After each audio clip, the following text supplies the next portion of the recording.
आप सभी का। शाम के 4 बजने वाले आप देख रहे हैं म्हारो राजस्थान। आप सबके साथ मैं हूं प्रियंका राय। सबसे पहले आपको लिए चलते हैं अजमेर, जहां पर इस वक्त पुष्कर में मुख्यमंत्री भजन लाल शर्मा जनसभा में पहुंचे हुए हैं, संबोधन कर रहे हैं, बोल रहे, सुनाते हैं। पर्यटन को आगे बढ़ाने का काम करता है। अरावली पर्वत से घिरे शहर के अंदर हम जो अजमेर की बात करते हैं तो आना सागर, फाय सागर जैसी झीलें दुनिया के सैलानियों को लुभाने का काम करती हैं। इस धरा पर पृथ्वीराज चौहान जैसे पराक्रमी योद्धा हुए हैं। मैं ऐसे सूरवीरों को भी नमन करता हूं। गानाएड़ा अजमेर में आयोजित विकसित भारत संकल्प यात्रा के इस शिविर में आप सभी का स्वागत है। ये किसानों की भूमि है। यहाँ का किसान अरावली के कठोर धरातल को अपने पसीने से सींचता है। हम अपने प्रदेश के किसानों के हित की रक्षा के लिए प्रतिबद्ध हैं। हमने उनकी बेहतर काम करने की हमने प्रारंभ किया है। मैं आपको बताना चाहता हूं, हमारे देश के यशस्वी प्रधानमंत्री सम्माननीय नरेंद्र मोदी जी गांव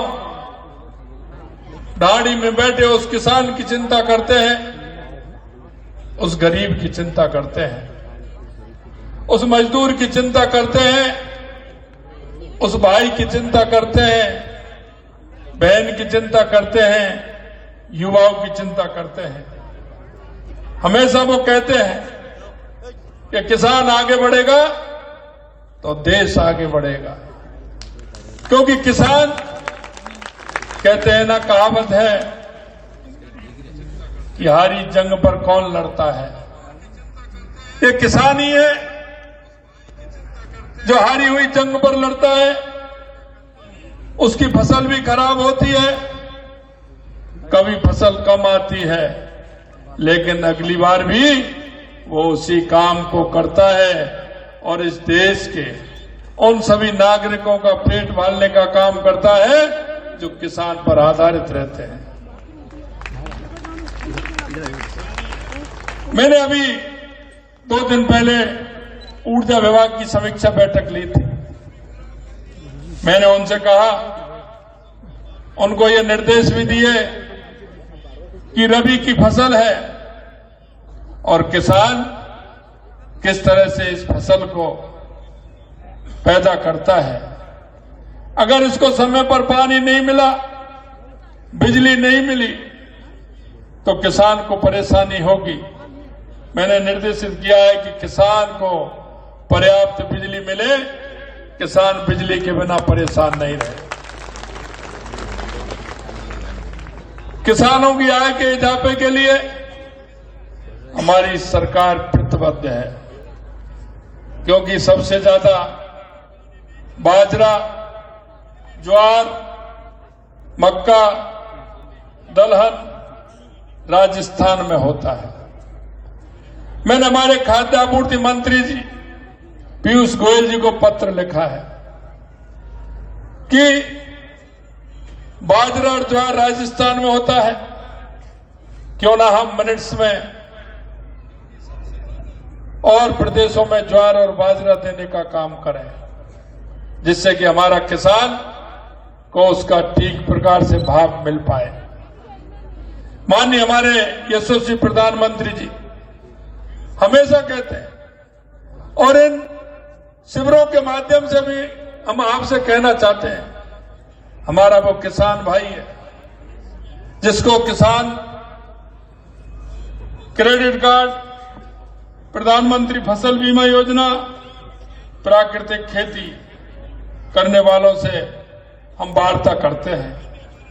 ड्रोन का प्रदर्शन, क्योंकि वो उपयोगी है, आने वाले समय में वो किसान के लिए बहुत उपयोगी रहेगा।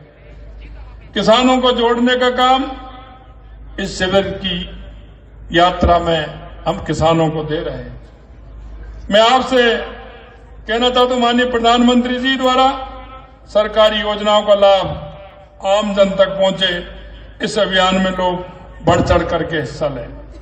यही नहीं, माननीय प्रधानमंत्री जी का सपना है, जो उनकी योजना चल रही है उन योजनाओं की समीक्षा भी हो कि हमारी योजनाओं में हमारे उस योजना जिनको मिली है उनको कितना फायदा हुआ है, कहीं उसमें कोई कमी तो नहीं है, और इन योजनाओं का लाभ भी हर व्यक्ति को मिले, हमारे किसान को मिले, हमारी महिलाओं को मिले, हमारे मजदूरों को मिले। मैं आपसे इतना ही कहना चाहता हूं, ये शिविर के माध्यम से कोई भी पात्र व्यक्ति जिसको जिस योजना को लाभ मिलना है वो छूट ना जाए। ये हम आप सभी की जिम्मेदारी है कि वो छूटे ना। माननीय प्रधानमंत्री जी की योजना का लाभ मिले। माननीय प्रधानमंत्री जी की गरीब कल्याण की योजना हर व्यक्ति के लिए है। मैं आपको बताना चाहता हूं, यह एक ऐसी यात्रा है जो भारत को विकसित राष्ट्र बनाने का काम कर रही है। ये हमारे प्रदेश में ही नहीं, पूरे देश के अंदर ये यात्रा चल रही है और इस यात्रा का लाभ हर व्यक्ति को मिल रहा है। ये यात्रा जन आंदोलन का रूप ले रही है। अजमेर वासियों को इस यात्रा का भरपूर लाभ मिल रहा है। यहां अभी तक आयोजित 127 शिविरों में करीब 2,05,000 लोगों ने अजमेर के अंदर हिस्सा लिया है। यही नहीं, करीब 42,000 लोगों की टीबी की जांच अजमेर के अंदर हुई है। करीब 17,000 आयुष्मान कार्ड इस शिविर के माध्यम से बने हैं। मेरा भारत स्वयंसेवक में करीब 9,000 पंजीकरण हुए हैं। करीब 7,500 किसानों को क्रेडिट कार्ड बने हैं। प्रधानमंत्री उज्ज्वला योजना में करीब 4,000 लोग लाभान्वित हुए हैं। मैं आपसे निवेदन करना चाहता हूं, जो हमारे किसान भाई थे, हम किसान सम्मान निधि देने का काम माननीय देश के यशस्वी प्रधानमंत्री जी ने किया है। लेकिन पिछले 5 साल में जो हमने देखा है, हमारा अगर किसी किसान की देहावसान हो जाता है, उसका नामांतरण उसके बेटों को चढ़ता है, उसकी सूची तुरंत प्रभाव से केंद्र को पहुंचनी चाहिए, जिससे उनके उन बेटों को उसका लाभ मिल जाए। लेकिन इस सरकार ने वो सूची पहुंचाने का काम नहीं किया। मैं आपसे निवेदन करना चाहता हूं, इन शिविरों के माध्यम से उनमें जो हमारे किसान भाई रह रहे हैं, जिनको सम्मान निधि नहीं मिल रही है, उन किसानों को वो सम्मान निधि मिले, ये भी हमें सुनिश्चित करना है। मित्रों, मैं आपसे इतना ही कहना चाहता हूं कि जिस तरह से पूरे प्रदेश के अंदर हम कह सकते हैं कि राजस्थान में 1 जनवरी 2024 से, क्योंकि आपकी सरकार को अभी 1 महीना भी नहीं हुआ, लेकिन जो हमने आपके साथ चुनाव में जो संकल्प लिया था, जो हमने आपसे वादा किया था, हमें पता है जनता के बीच में जाना है, हमारा कार्यकर्ता वादा करता है, हमें उन वादों को पूरा करना है। हमारी सरकार को 10 दिन नहीं हुए, हमने हमारी समीक्षा की, हमने देखा, और मैं कहना चाहता हूं 1 जनवरी 2024 से उन सभी हम महिलाओं को जो जरूरतमंद हैं और उनको सभी को 450 रुपए में सिलेंडर देने का काम हमने किया। ये राजस्थान में 73 लाख बहनों को इसका फायदा मिलने वाला है। 450 में सिलेंडर 73 लाख को हम देने वाले हैं। यही नहीं, हमने जो वायदे किए उन वायदों को धीरे धीरे आप देख रहे हैं। कांग्रेस वाले कहते हैं 19 पेपरों में से 17 पेपर लीक किए। अरे भाई, ये युवा है और युवा रोजगार के लिए पेपर देता है। युवा के मन में जो टीस थी, युवा के मन में जो उफान था, युवा जो परेशान था, हमने कहा कि हमारी सरकार आएगी, हम एसआईटी गठित करेंगे। और मित्रों, मैं कहना चाहता हूं, एडीजी के नेतृत्व में हमने एसआईटी गठित की और उस एसआईटी ने काम भी प्रारंभ कर दिया। ऐसे लोग जो नकल करवाते थे और जो नकल में किसी तरह से हिस्सा लेते थे, उनका भी इंतजाम होने वाला है। और उन्होंने काम प्रारंभ कर दिया है। युवा के वो सपनों को तोड़ने का काम किया है। युवा को जो आघात दिया है, निश्चित रूप से आपसे कहना चाहते हैं कि उनको किसी भी कीमत पर बख्शा नहीं जाएगा। यही नहीं, उस पेपर लीक नकल दोषियों के खिलाफ केस ऑफिसर स्कीम के तहत ट्रायल भी किया जाएगा, जिससे कि उनको मालूम पड़े कि नकल करना कितना महंगा होता है। संगठित अपराध के लिए हमने गैंगस्टर टास्क फोर्स का भी गठन किया है, जिसने अपना काम प्रारंभ किया है। जिस तरह के अपराध होते थे और अपराधी निकल जाते थे। ये राजस्थान है, ये शक्ति और भक्ति की धरती है, ये अपराध की धरती नहीं है। हम कहना चाहते हैं, या किसी भी तरह का अपराध सहन नहीं किया जाएगा। आपकी सरकार ने ये काम भी प्रारंभ कर दिया है। मैं आपको बताना चाहता हूं, कांग्रेस के लोग कहते हैं कि नाम बदल दिया। अरे नाम तो आपने बदला था। अन्नपूर्ण रसोई योजना थी हमारी, क्योंकि हम तो भगवान को मानने वाले हैं।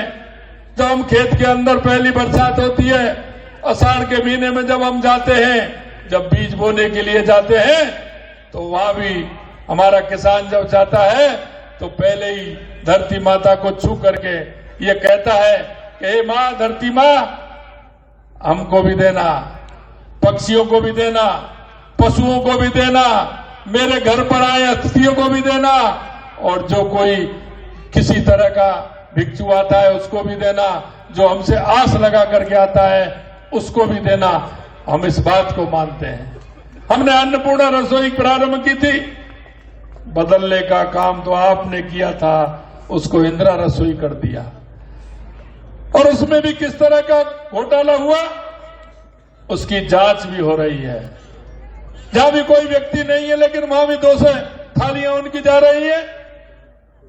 ऐसा कौन सा है कि ऐसा अंतर नहीं, तो कोई भी दिन ऐसा नहीं हो जो 200 से कम नहीं जाए, कोई भी दिन ऐसा नहीं जो 100 से कम नहीं जाए, क्या त्योहार हो कुछ भी हो। ये कैसा रसोई है भाई? आदमी की संख्या कैसे हो जाती है कि डेली 100 ही लोग आने वाले हैं? मैं आपसे कहना चाहता हूं, हमने उस योजना को महत्वपूर्ण योजना बनाया है। उस योजना में 450 ग्राम मिलता था, हमने उसमें 600 ग्राम सामग्री की है। और उसमें एक बात और मैं आपको बताना चाहता हूं कि उसमें श्री अन्न मिनट्स मिलने वाले हैं, उसमें खिचड़ा भी मिलेगा, उसमें बाजरे की रोटी भी मिलेगी, उसमें रागी की रोटी भी मिलेगी, उसमें मक्का की रोटी भी मिलेगी, जिससे कि व्यक्ति को अच्छा आहार और अच्छा भोजन मिले।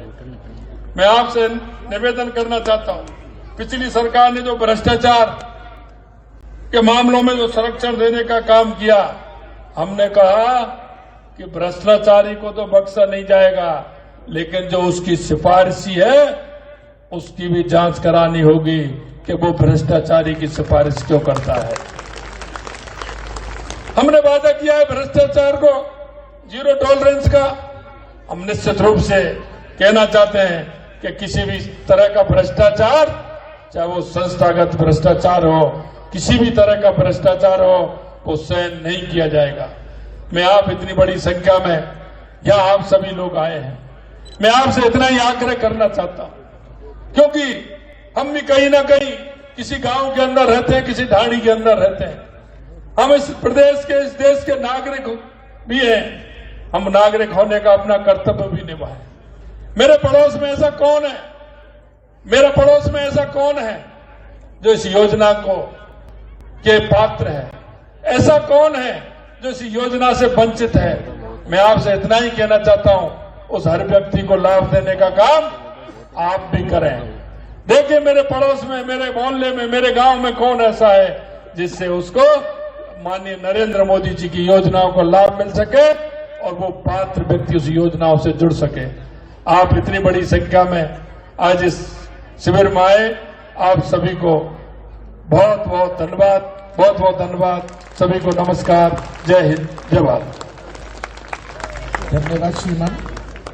मैं माननीय कलेक्टर महोदय मैडम से निवेदन करूंगा कि आभार प्रदर्शन के लिए मंच पर पधारें। विकसित भारत संकल्प यात्रा की क्रम में आज अजमेर जिले तो पुष्कर से आपने मुख्यमंत्री भजनलाल शर्मा का संबोधन सुना, जहां पर उन्होंने एक एक कर कई बड़ी बातें कही, जहां एक और उन्होंने अपना विजन रखा, बताया किस तरीके से पेपर लीक माफिया पर नकेल कसने के लिए सरकार की ओर से लगातार कार्रवाइयां की जा रही हैं। तो वहीं जिस तरीके से कांग्रेस श्री अन्नपूर्णा योजना को नाम बदलने को लेकर राजनीति कर रही है, उसे लेकर भी मुख्यमंत्री भजनलाल शर्मा ने जमकर निशाना साधा और उन्होंने कहा कि नाम बदलने का काम तो कांग्रेस ने किया था, जब कांग्रेस ने अन्नपूर्णा योजना का नाम बदलकर इंदिरा रसोई योजना रखा था। नाम बदलने का काम हमने नहीं, कांग्रेस ने किया। साथ ही उन्होंने ये भी बताया कि किस तरीके से सरकारी योजनाओं का लाभ पहुंचाने के लिए सरकार लगातार कोशिशें कर रही है। उन्होंने जमकर प्रधानमंत्री नरेंद्र मोदी के कामकाज की भी तारीफ की। उन्होंने बताया कि किस तरीके से 73 लाख महिलाओं को बेहद सस्ते रेट में गैस सिलेंडर उपलब्ध कराए जा रहे हैं। साथ ही साथ केंद्र और राज्य सरकार की ओर से जो योजनाएं लोगों तक जो फायदे पहुंचाया जा रहा है, उनका भी जमकर बखान किया गया।